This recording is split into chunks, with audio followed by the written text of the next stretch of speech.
Now let's go back and what I want you to do now is take out your graphic organizers, right? So you'll see the graphic organizers.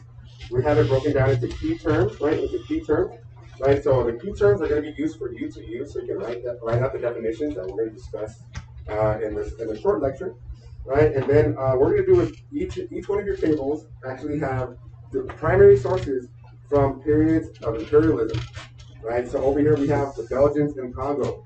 Here we have India and the British in India, right? And over here we have British in China, right? So what I want you to do is once we actually get to that point is we're going to read, pair, share, right? Read aloud and comprehend aloud. I want y'all to read together, right? So pair up with somebody else who has a contrasting article, meaning that if you're here for the British in India, once we get that, I'll explain more. But for the British in India, you can have one article or one primary source that's going to be from an English person, one source that's going to be from someone from India, right? If you're over here, you're going to have a source from someone from Belgium, and then one primary source from someone who is a Congolese citizen of the Congo Free State, which is whew. And over here, you're going to have a letter, right, from a very important figure in the Chinese government, General Zissou, right? And you're also going to have a treaty, right, written by the British, right? So once we get there, we'll get to it. So that's what we're going to use for this portion of the graphic organizer, right? And then on the very back, we're going to save this last chunk for later today, right?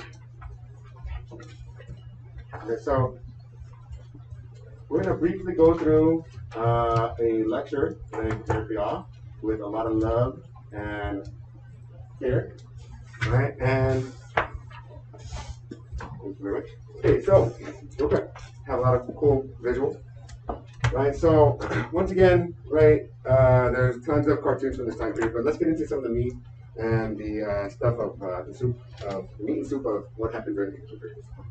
Right, so here are the driving questions. So what were the economic, social, and religious motivations of the age of imperialism? What was life like for colonizers and colonized communities? Right? And how did the age of imperialism affect India, Africa, and China? Right, so each one of you is going to write in your graphic organizer, right, to finish out the key terms at this moment, right? So if you're all ready, let's do it. Once again, we're back here. Back here, right? Larger, clearer version of the map we saw. Right, so we see here, we have England and France. Right, what do y'all see? Let's take a quick minute. What do y'all see? So a lot of you made some very clear connections about the colors. So what does color actually mean?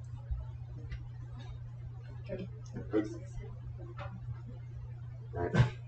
So we're going to go through, right? So and you take a look here at the time periods.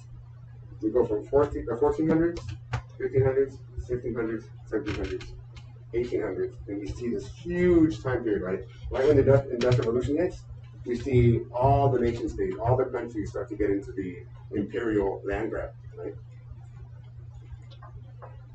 Right? Pretty cool stuff. And look at Mother Russia, right? And God save the Queen, that's right. Right, so there's a saying. Sorry, I was gonna ask, do you think like this is the result of like population growth or more of like people who were previously not part of like nations being like brought into them? Like into Personally, I think it's a mixed bag. It's going to be about maybe improved technologies. It's going to be related to the ability to move around, the expansion of capitalism, right? There's a whole slew of different factors that led to the expansion, and we're still currently living in a type of industrial revolution. Right? So let's get into this. Good thoughts, good mindset. So let's think about this. Before the age of imperialism, so prior to the age of imperialism, right, Europeans had built trade posts all over the place, right? So we know this, that, okay, we had like France that had trade posts all over the Americas, but they never colonized. Right, we had England that set up these different trade posts, these forts all over Africa, all over India, all over China, right, to receive a bunch of stuff. Right now, before this time period, large chunks of the world were not controlled by European nation states, meaning that they controlled, if you think about England, so during the Industrial Revolution, what did India, or what did England, what did Britain, right, the United Kingdom, what did they control? What do they control? Yeah, what part of the map?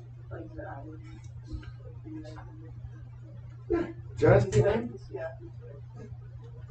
Just their islands, right? If you take a look at this map, just their islands. So how did Europe, how did England all of a sudden dominate? Right, everything. Right, now Africa was free of European rule. China was ruled by the Qing Empire, or the Qing Dynasty. Right, so I have a question for you. Pretend you are someone living during this time period. What would it be like to live in China, Africa, or Europe? Right? Or India? Right? Now, what language would you speak? Right? Who was your leader? Who was the leader? And was there war or was it peaceful? So let's talk about this for a quick minute. Let's talk about this with each other. What do y'all think? So what do you think it was like to live during this time period? So,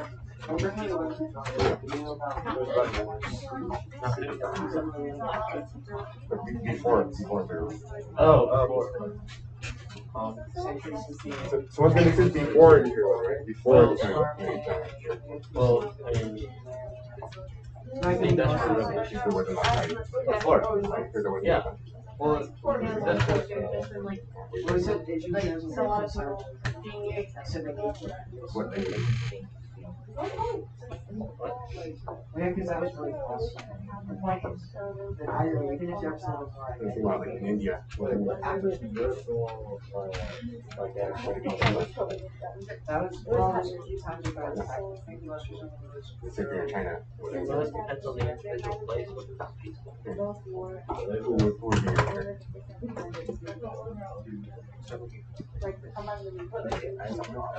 be your leader? Alright, so was there war? Local. Alright, so up to war. So we haven't heard a lot of war. Most Wasn't like kind of is it out there? There's like a picture of what it was like. Okay, folks, let's come back to bring it back. Okay, now let's think about this. What would it be like to live in, let's say, in Africa before the age of imperialism? What would it be like to? I think we're like not all that different than Europe and China, we said. Like they're all doing pretty industrial thing, like farming, things and technology, maybe like having some internal conflicts, but not really like doing the kind of living now. Okay, so there's going to be farming, doing the pre-industrial stuff, it's kind of like hanging out, hey, what's going on, trading. Right now, what language would they speak in Africa? And I think they're like only one. Right. A lot of different dialects, tons of different languages, right? Who was the leader? Who was the leader? Lost the history, right? Sometimes. Right? We have maybe Shaka Zulu, right? If we go down over here to the Zululand, right? Who was the leader of Africa? We have other leaders, the Khoisan in South Africa. We have, of course, the Asante, a bunch of different languages, bunch of different groups, right? And and what about who? Was there war or was there peace? We're presuming it's more nuanced than that because, like, in Europe, we know there was like basically like constant war. I mean, like what we were talking about with like Middle Ages and after that going into the revolution stuff. Right. In Africa, maybe it was the same too because there's so many different peoples in that kind of space. Because China might not be as much war because it's so huge and just expensive. Dynasty. Well, I guess that's one percent. Yeah, so yeah, China had a dynasty, right? So there was war, right? It was war, right? But it was very much unified, right? At that time period, right? Africa, they had war. Now, the big difference was how it was different from the imperial period. Okay, so let's talk about something. So one of the most important motivations was the economic motivation for Europeans to expand. So once again, Industrial Revolution. What was invented during the Industrial Revolution? What did they invent during the Industrial Revolution? Okay. Steam engine. Steam engine, right? Anything else?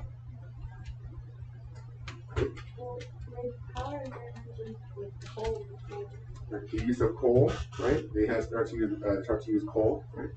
And then there's sort of like lumber. There was a need for lumber, right? Right. Anything else? So what do you think was greasing the oils of Industrial Revolution? No, actually, what was the oil of the Like, oil? Palm oil. Yeah, palm oil. Right? So we think about this idea of this primary motivation, right? And this idea of imperialism, right? Here we have the definition. Right? Can somebody help me out? Be a reader, please? Volunteer. Volunteer. Do you want to? Okay. Can you help me? Okay. Imperialism.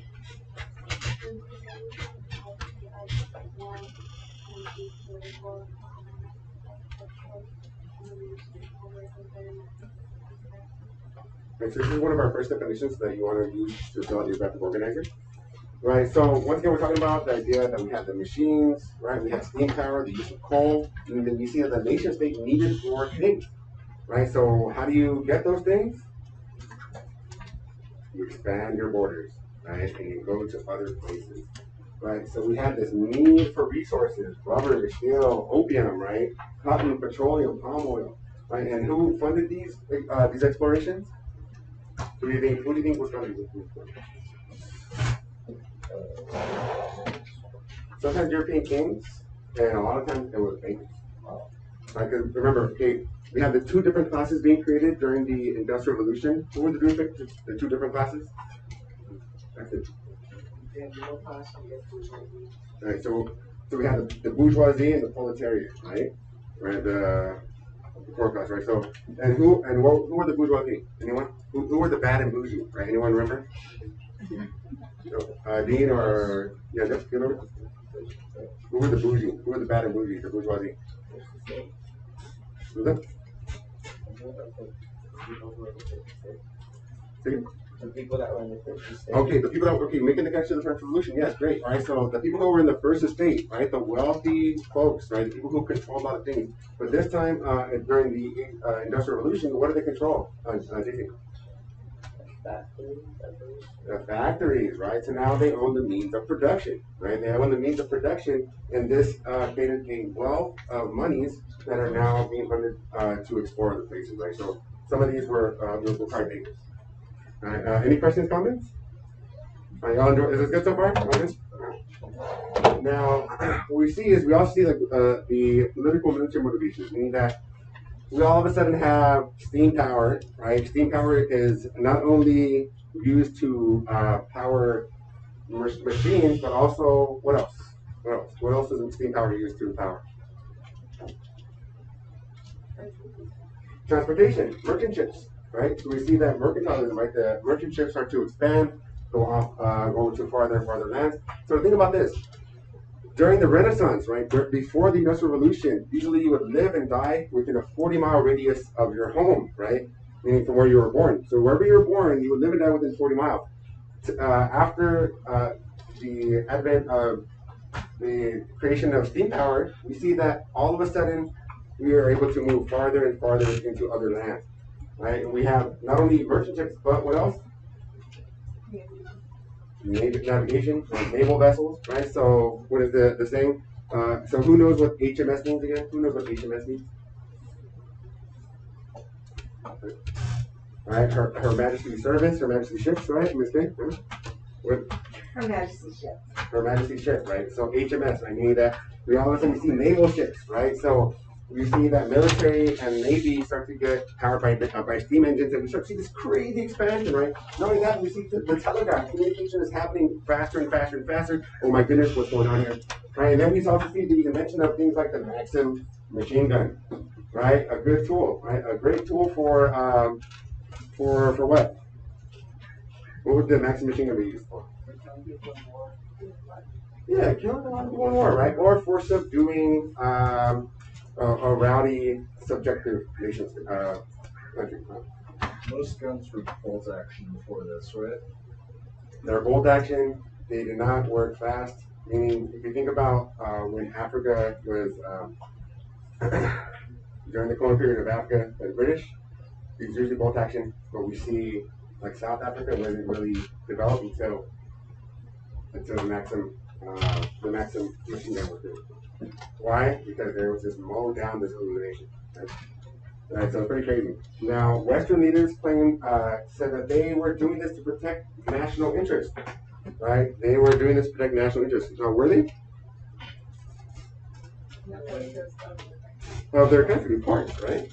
So we start to see this expansion, right, of the nation state because it is for the national interest. Okay? Now, we also have the this idea of social Darwinism and the religious motivation. Now, Europeans, remember, if you remember from the quote that we read about Cecil Rhodes, right? What did he think? Who was the better group? Was it the Europeans or was it the colonized folks, or was it the other nations? Anglo-Saxons, right? For him, it's the British, right? So we need that. Westerners, many believe that they needed to civilize their little brothers, right? Their little brothers, right? Quote unquote, in a very paternalistic way, right? Very familiar way. My little brother needs help, right? Missionaries, doctors, and colonial officials had a what? A duty, right? They had a duty, right, to come and help out these folks. Right? Y'all still with me? Y'all still with me? Right? They applied the idea of Darwin's concepts of survival of the fittest. What does that mean? Anyone have an idea? Yeah, good old eugenics, right? So we have eugenic movements, right? And eugenics is, of course, the breeding of populations, right? To make a better human, right? But we also have this idea that what they were doing, the survival of the fittest, I think, how would we apply this to the age of imperialism? How would we apply this to European expansion? Different nations survive, die based on how fit they are. Now, who would be considered the fittest? What do you think, Randy? Or The ones with the best technology. the ones with the best technology, Or the ones who are most willing to breed. or the ones most likely to hurt each other, right? So like doing these horrible movements. So committing to going to war, right? For those who are able to conquer the most land in the fastest and most efficient way possible, right? Now, European races were superior to all others, according to this. Remember, this is a type like the birth of the arkwright, right? The spinning jenny, right? Concepts, ideas like social Darwinism, right, are tokens of history, right? They are inventions that are historically connected. Yeah, they do influence us today in some ways, just like inventions back then, right? But what they believe is that they were superior, right? And inferior races would and should die out, right? Now, how did these concepts influence the way that Europeans treated other non-Europeans? So let's talk about this with each other for a bit. How did this concept influence how Europeans treated other non-Europeans? Not in the best way. What do y'all think? I like how we just go like Yes, because they believe that everybody else is like they thought they were How did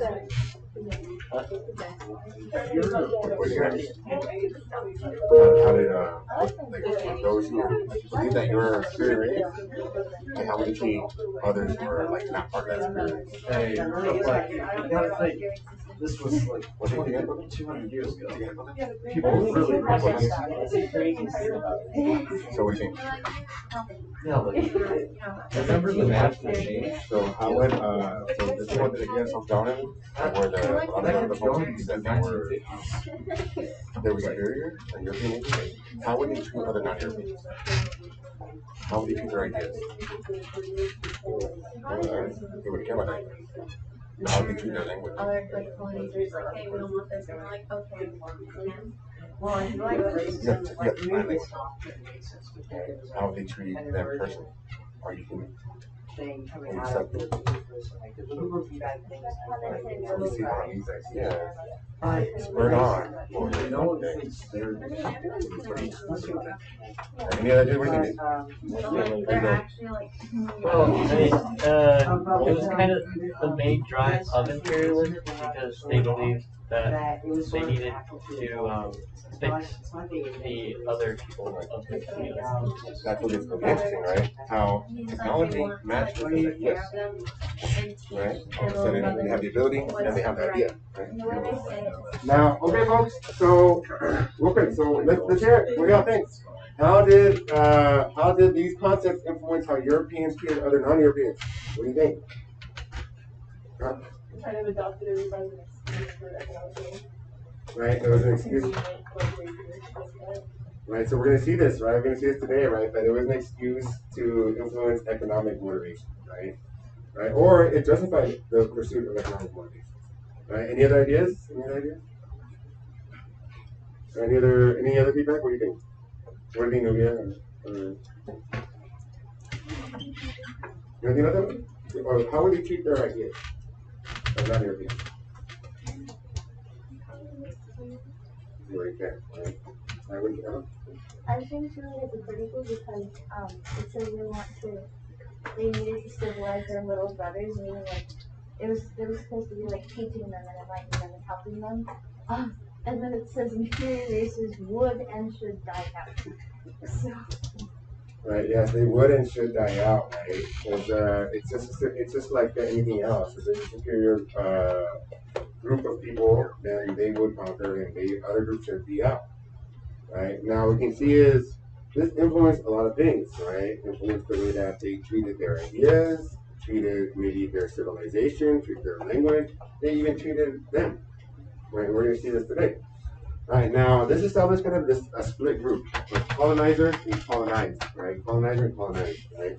Now, can somebody help me read the definition of colonizer? Volunteer. A person who helps take control of an area of a country that is not their own, especially using force. It sends people from their own country to live there. Oxford Dictionary. Right, and then we also have the colonized, right? Can somebody help me with this definition of colonized? colonized person or person of area or country that was their own. Right, so what do you think it would be like to be a colonizer? Yeah, you're going after the place. Right? You have people working for you, you have control of the entire territory, you need influence. You'd be very stuck up or arrogant, right? You would feel like you, remember, you are European, you have these technologies, you are the superior race points that are, once again, the historical mindset, right? Right, now what would it be like to be colonized? A slave, or maybe someone who is part of their powerful group. Definitely happy. Oh, we're gonna find out. We're gonna find out whether you're happy or not, right? Because a lot of times it was, especially definitely I'm glad you went this group because you're gonna learn about the ninth meter sugar, right? So it'll be pretty good, right? So yes, you're either maybe unhappy or maybe you had